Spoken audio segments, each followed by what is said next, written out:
धर्मराज युधिष्ठिर भगवान श्री कृष्ण से बोले कि हे भगवान, भादों के शुक्ल पक्ष की एकादशी का क्या नाम है तथा उसकी विधि क्या है।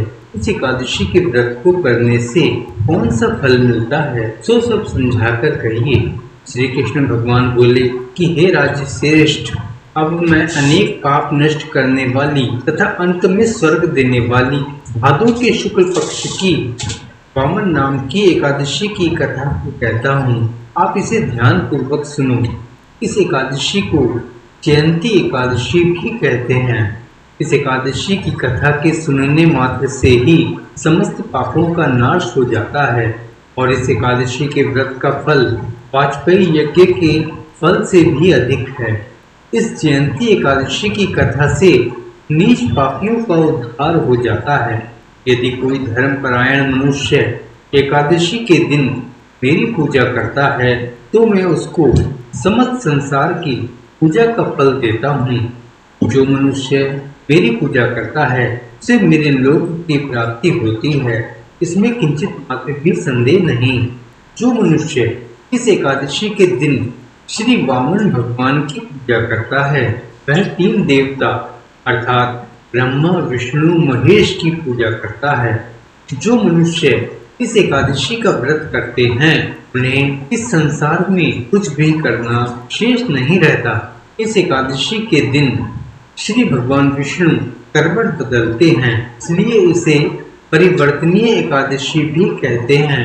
इस पर श्री युधिष्ठिर बोले कि हे भगवान, आपके वचनों को सुनकर मुझे महान संदेह हो रहा है कि आप किस प्रकार सोते तथा करवट बदलते हैं।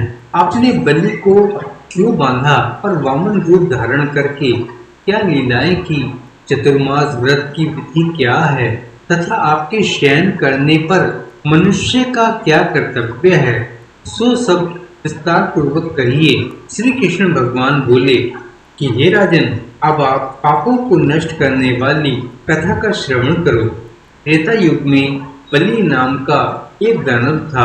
वह अत्यंत भक्तानी, सत्यवादी तथा ब्राह्मणों की सेवा करने वाला था। वह सदैव यज्ञ तप आदि किया करता था और वह अपनी भक्ति के प्रभाव से स्वर्ग में इंद्र के स्थान पर राज्य करने लगा। इंद्र तथा अन्य देवता इस बात को सहन न कर सके और भगवान के पास जाकर प्रार्थना करने लगे। तब भगवान ने वामन रूप धारण किया। भगवान श्री कृष्ण बोले, मैंने तेजस्वी ब्राह्मण बालक रूप में राजा बलि को जीता। इस पर राजा युधिष्ठिर बोले कि हे जनार्दन, आपने वामन रूप धारण करके उस बलि को किस प्रकार जीता, यह सब विस्तार पूर्वक समझाइए।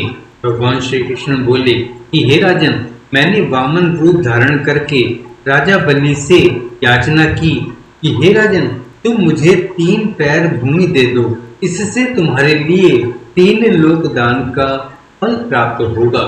राजा बलि ने इस छोटी सी याचना को स्वीकार कर लिया और भूमि देने को तैयार हो गया। तब मैंने अपने आकार को बढ़ाया और भूलोक में पैर, भुवन लोक में जंघा, स्वर्ग लोक में कमर, महल लोक में पेट, जन लोक में हृदय, तप लोक में कंठ और सत्य लोक में मुख रखकर अपने सर को ऊंचा उठा लिया। उस समय सूर्य, नक्षत्र, इंद्र तथा अन्य देवता मेरी स्तुति करने लगे। उस समय मैंने राजा बलि को पकड़ा और पूछा कि हे राजन, अब मैं तीसरा पैर कहाँ रखूं? इतना सुनकर राजा बलि ने अपना सिर नीचे कर लिया। तब मैंने उसके सिर पर अपना तीसरा पैर रख दिया और वह भक्त दानव पाताल को चला गया। तब मैंने उसे अत्यंत विहीन पाया तो मैंने उससे कहा कि हे बलि, मैं सदैव तुम्हारे पास रहूंगा। भादों की शुक्ल पक्ष की परिवर्तनी नामक एकादशी के दिन मेरी एक प्रतिमा राजा बलि के पास रहती है और एक क्षीर सागर में शेषनाग पर शयन करती रहती है। इस एकादशी को भगवान विष्णु सोते हुए करवट बदलते हैं। इस दिन त्रिलोकी के नाथ श्री विष्णु भगवान की पूजा की जाती है। इसमें चावल और दही सहित चांदी का दान किया जाता है। इस दिन रात्रि को जागरण करना चाहिए। इस प्रकार व्रत करने से मनुष्य समस्त पापों से मुक्त होकर स्वर्ग लोक को जाता है। वह स्वर्ग लोक में जाकर चंद्रमा के समान सदैव प्रकाशित रहता है। उनको इस लोक तथा परलोक दोनों में यश मिलता है।